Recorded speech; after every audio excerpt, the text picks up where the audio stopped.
All right, so I'm redoing the budget recording just to have it all seamlessly work in one place. Again, if you're just joining us, this is going off of whatever curriculum you're on, jumping over to week 4 on Friday. Week 4, Friday, we're on budget round 2. And the purpose of this particular challenge is to, create your own schema. So we create our own schema for our budget. We try to create a basic budget for ourselves, and then we try to create more or less like a command line interface that will allow us to, basically interact with our particular database. So we're going to do a few things first. One is we'll create a schema, create our migrations. We'll go back and forth with our ActiveRecord models and things like that. Maybe we'll create some seed files and then we'll take a quick break. After the seed files are done, then we'll create that actual runner file that will interact with everything. All right, so we'll start off with the schema. We created this as a class, so that's where this comes from. We have one particular budget. Every budget has a specific month. A budget has many sources of income. Maybe you are an investor and you have dividend incomes. Maybe you have other things like that. But income belongs to a budget, and a budget has one income. A budget also has many categories. So let's say you bring home a couple grand a month.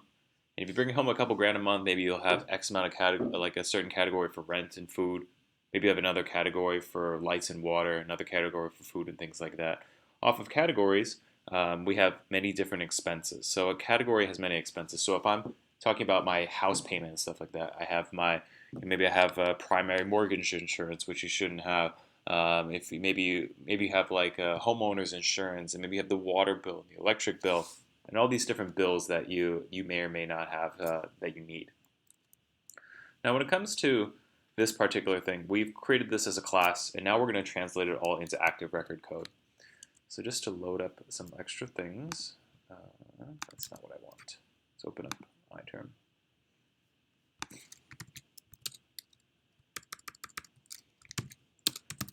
All right, here we are in budget 2. I've already cloned it down, opened it up in Sublime. I'll have 3 different windows open, one for my text editor, one for my command line, and one for my Google Chrome. Now, we've created a migration already by manually doing it. When we get to Rails, there's an automatic generator command that will allow you to automatically create these migration files, but unfortunately, as of right now, you're not able to do it outside of Rails. So for right now, we're going to continue on. We're going to continue to create our own individual timestamps with our file name. Now, this file name is broken down into year, month, date, hour, minute, and second. I just did 00 because I'm not really sure what second it is right now. First thing we did was we created a budget. Budget simply has a month, nothing else. Let's create 3 other migrations, one for income, one for categories, and one for expenses. We'll start with incomes. So I'll create a new file. It's 2018, 02, 06, 11, 23, 00, and then we'll do create incomes. .rb. Now you'll notice the names of these files correspond with the names of the classes. And the names of the classes should be descriptive enough to the point where I know exactly what's happening. So create incomes. All right, I'm going to create a table called incomes, and let's see what we've got. We have source of income, which should be a string, maybe source of income. We have an amount, so t.integer, amount, integer. And then we have a budget ID. So this income belongs to a budget. So all I have to do is to just do t.belongs to budget. And then what this will actually do is create a column called budget ID. This is the same thing as typing t.integer of budget ID. So this is shorthand for this. All right, we have 2 more migrations to go. So we'll do another one, 2018, February 6th at 11:24 a.m. Luckily, we're good over here. And then what are we going to call this? We'll call this categories. Create categories.rb. I'm going to paste this whole thing again. I'm going to do create categories this time. And I'm going to create a table called categories. A category has a name, maximum spend, and budget ID. Okay, so name, max spend, and budget ID. Okay, so let's translate this all. So t.string for category, let's just call it name. Max spend is t. Let's do float. Max spend. Maximum spend. And then the last one is t belongs to budget.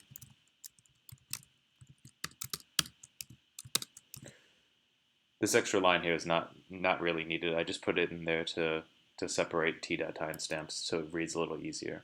So I have this particular table called categories, has a name, a maximum spend, and a budget. That makes sense to me. For the last one, we are going to create one last migration. 2018 02 06. Oops, 2018 02 06. It's 11:25 a.m. this time. Create expenses.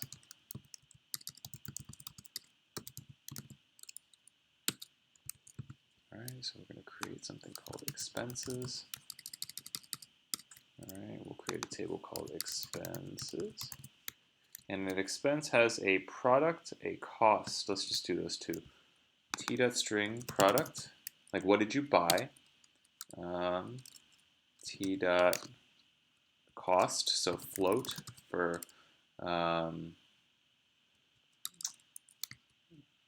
cost. What else do we have? We have a store and a category ID. So t.string for store, where did you buy it from? And then t.belongs to category. So I'm comfortable with this. Again, every single migration should have its own individual timestamp. The furthest one from right now, so this one that runs at 9:50 was created at 9:56 will run first, and then this one will run last. This is why they're in a specific order like this. So let's run it and see what happens. So we're going to do bundle exec. This prepending will actually read into the gem file so that you know which version of the gems you should be using. Bundle exec rake db drop. Drop the database just in case anything is broken. All right, we're good. So we have no database called budget development or budget test. Now we're going to run it and we're going to create it. When we create it here, what happens is you create the database called budget development and budget test. Afterwards, we're going to migrate. This is, right now we have an empty database with nothing inside of it. When we run rakedb migrate, it reads all of these migration files, creates a table with these particular columns inside of it. Let's see, bundle exec rakedb migrate, please don't blow up. Maybe it will, we'll find out. All right, so I'm reading through this. It doesn't say fatal error, it doesn't say that anything is broken. I think we're good to go. So number one, create your schema. We spend the most time when on creating your schema like this. Second, create your migrations like we've done, like here. Last thing, we're going to go over here into models, and we're going to, figure this out. So every single table inside of your database, like budget, income, category, expense, those are all plural nouns inside of your database because there's more than one. When you're talking about one singular one, you're like one singular budget, one singular income, one singular category, and one singular expense. You're going to have singular class names. So under model, I'm going to create a budget.rb.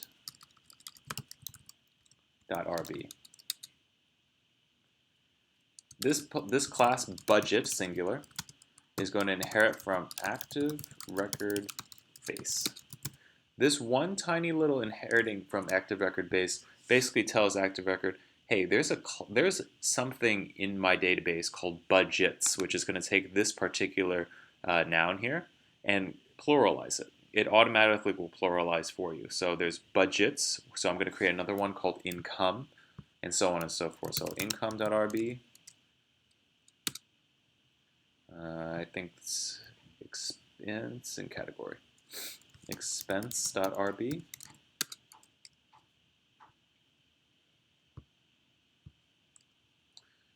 Expense, budget, income, and category.rb. Now you can kind of see I have way too many things open at this point. I don't need to keep all of these migrations open. The joy of using ActiveRecord is that once you run the migrations under DB, there's an automatically generated file called schema, which is a current state of what's going on. And all I got to do is just simply look here, and then I have everything that I need. So I know that budget has a month, has a category, has a name, a maximum spend, so on and so forth. So I can go out and figure out what these are. So it looks like a budget has many categories, a budget has many expenses through categories, and a budget has many incomes. So that's pretty simple. We can write all of those associations directly on here. So a budget has many categories. A budget has many expenses through categories. And a budget has many incomes. That makes sense. An income, on the other hand, let's just copy this all over and put it inside of here, put it inside of here, put it inside of here. So an income belongs to a budget. That looks like that's just about all it does. Income belongs to a budget. Next, we have an expense. We'll change this to a capital E, expense. And an expense belongs to a category. That's about all it does.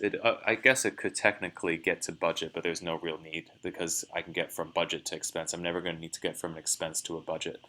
I guess it makes sense one direction. I'm a huge, let's say I have my budget for February. I want to see all the expenses that I could possibly have for my budget for February. I'm not going to go the other way where I'm like, I got an expense and I want to go all the way up the chain to get to a budget. Now, I probably don't need to. I probably go from an expense to a category. The category knows it goes up to a budget. Like, you don't want to overstep your bounds. That's the general idea here. So an expense simply belongs to a category.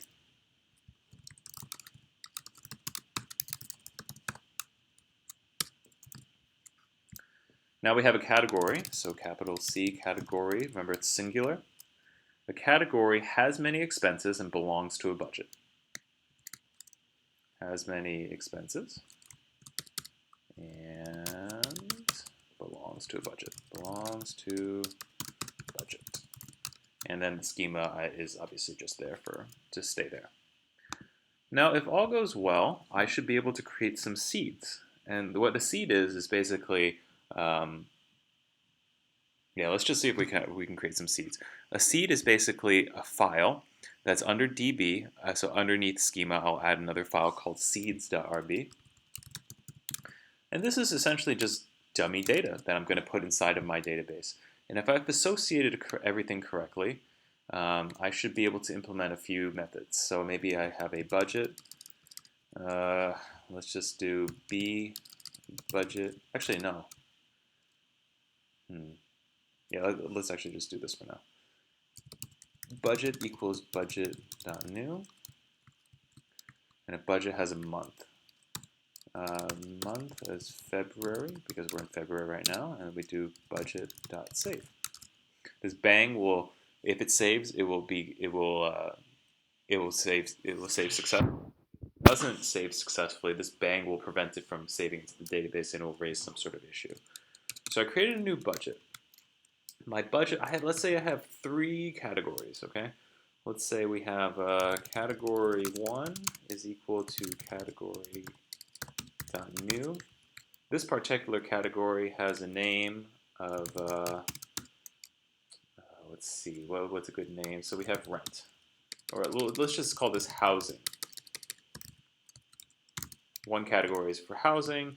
The maximum spend is going to be $2,000. And then a budget ID. And then we'll say, let's just do that for now. We'll create 3 categories. Let's say on average, someone brings home $3,500 a month. So we have housing is going to be $2,000. People got to eat. Let's say food. So that includes groceries and everything like that.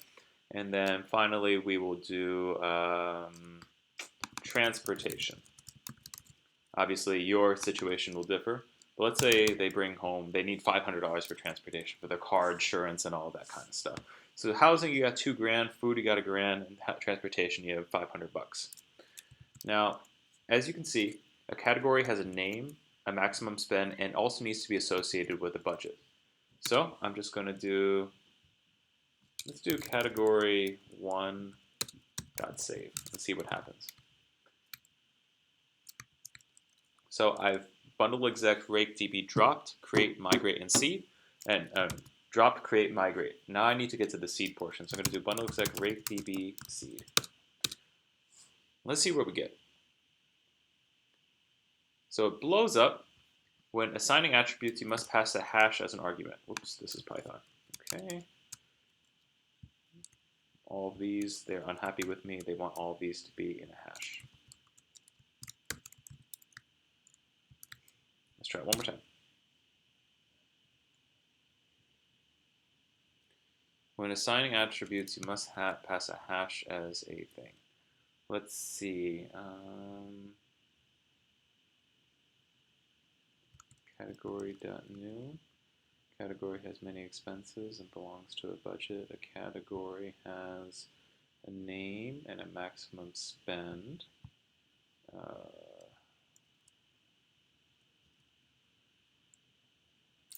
see. When assigning attributes, you must pass a hash as a blah, blah. Okay, let's go another way because I don't want to get into this right now. Let's say we have a brand new category. And category 1 dot name is going to equal housing. Category 1 dot maximum spend is equal to 2,000. And category 1 dot budget is equal to budget. Remember that a category belongs to a budget, so you do need to either pass in the entire object, the entire database record, or you need to associate it with this particular ID. So one way of doing it is saying category number 1 has a budget. That budget is equal to budget, the first one we created on line 2. And we're going to do category 1.save. So I'm going to create these 3 categories real quick, and I'll show you another way of doing line 7.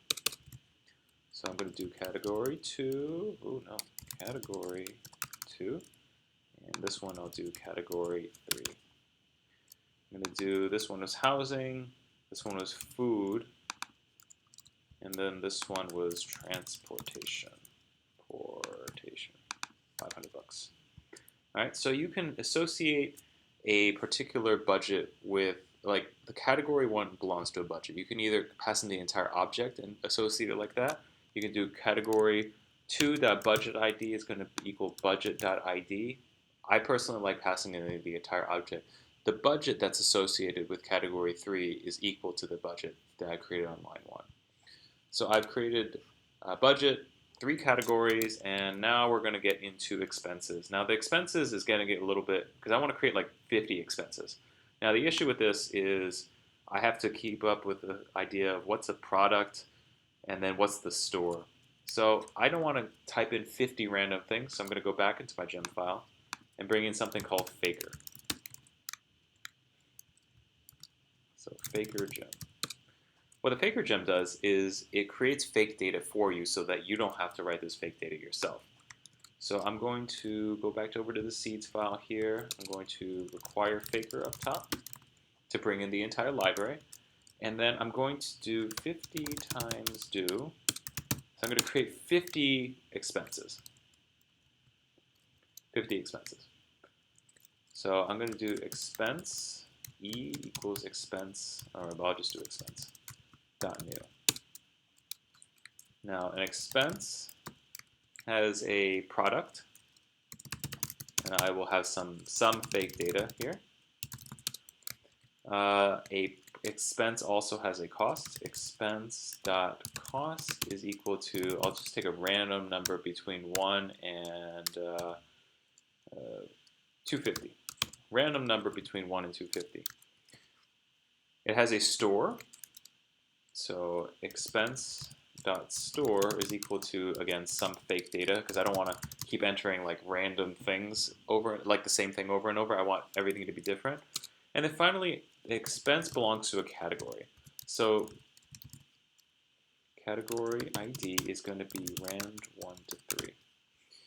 So I've created 3 categories, and because I have 3 entries in the database, I know that the IDs are going to be 1, 2, and 3.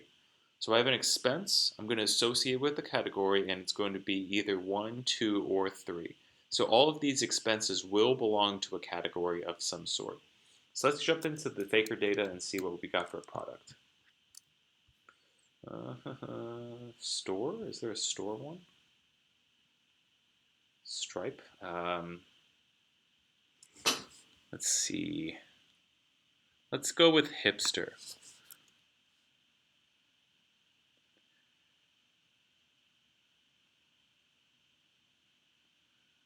I don't like hipster. Let's choose another one.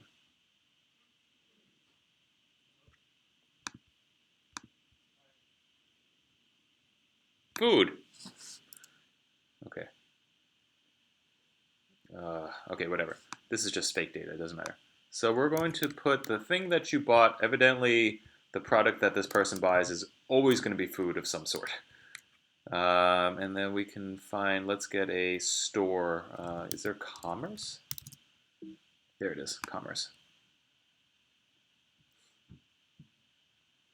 Oh, okay, no. I'm going to grab this as product name. That's the product that they bought. And then let's go with store. Let's find something else. Company, sure. We're going to go with a company name.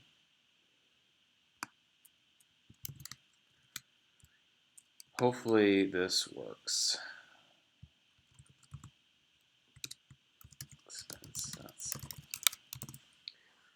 All right, so I've created a budget, I've created a category, I've created a second category, I've created a third category, and then I create 50 expenses. Let's see if this works. Bundle exec rake db seed. All right, so it blows up. When assigning attributes, you must pass a hash as an argument. For seeds line 3. Let's do it the old way then. Budget.new, budget.name.month is equal to February. Oh, that's what was broken the first thing. Oops, whatever. We can refactor in just a little bit. Bundle exec rake db seed. Please do not blow up. All right, so we don't see anything, so let's jump in.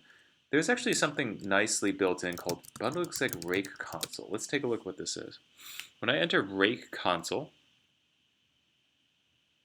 if it ever gets there, I enter an IRB session, so I can still do like 1 + 2 and all the Ruby commands that I have, but this rake console also connects to my database. So let's just take a look at budget.first.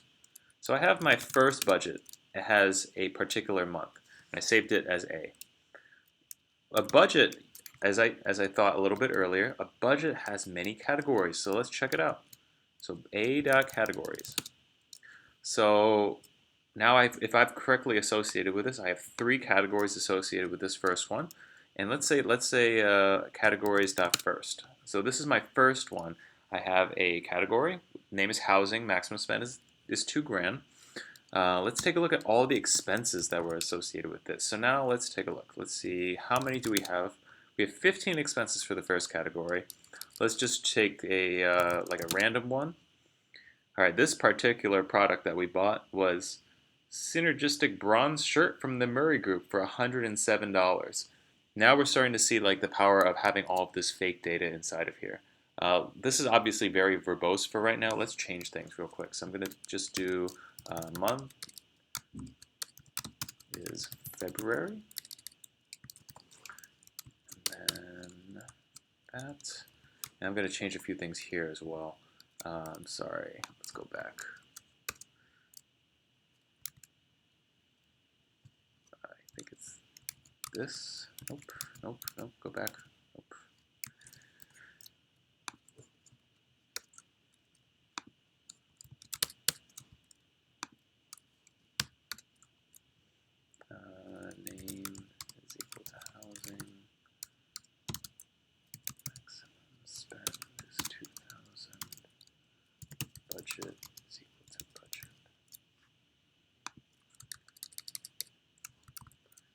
just repeat it again for these.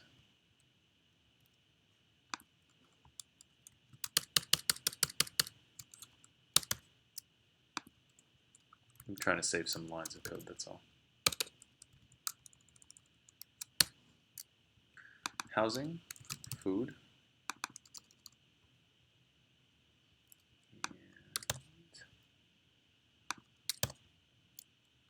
and transportation for 5. Let's create a new thing.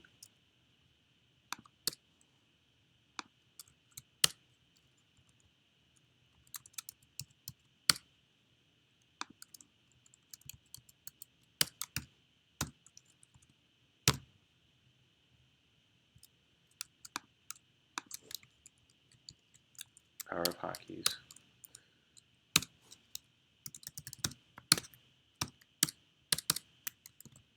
Let's see if this works. So we'll drop the database, exec rake db drop, create migrate and seed, and we'll see if we can pull this same thing off right here. Drop, drops the database, creates an entirely empty database, migrates the database over, and seed. Hopefully this does not blow up. We'll find out. It'll be very embarrassing if it is. Good. All right, so I'm going to do bundle exec rake console. Rake console, it gives me that interactive Ruby shell with connection to the database. Let's say budget.first. We're going to chain everything together. .first, categories, because it has many of them. We're going to choose the first one of those. We're going to choose many of the expenses. And we're just going to choose a sample one of those. Expenses, small wooden coat from the Hills group for $169. I like it. So, again, all we've done so far before we break off here is we designed a database. We like the database schema. We created all of our different migrations. We did all of our ActiveRecord associations with it. And then we created some seed data just to make sure that all of those actually work. Can I get from budget to categories? Can I get from budget to expenses? The budget has many expenses. Actually, I want to see that first. Budget.first, A equals underscore. Hurry up, computer. A.expenses? Nice. I can get from one level all the way down to the bottom. So the idea here is like, can I get from budget to categories? Can I get from budget to expenses? Can I get from budget to incomes? Well, answer is no, because I didn't create any seed data for incomes. But based off of this, the next thing we'll do is we'll create a runner file that will essentially go inside of my, basically prompt my user to enter certain things, and then from that point they would be able to, you know, say like, oh, like I have a new expense for this particular month. That expense belongs to this particular category, and then it would just read and write to the database.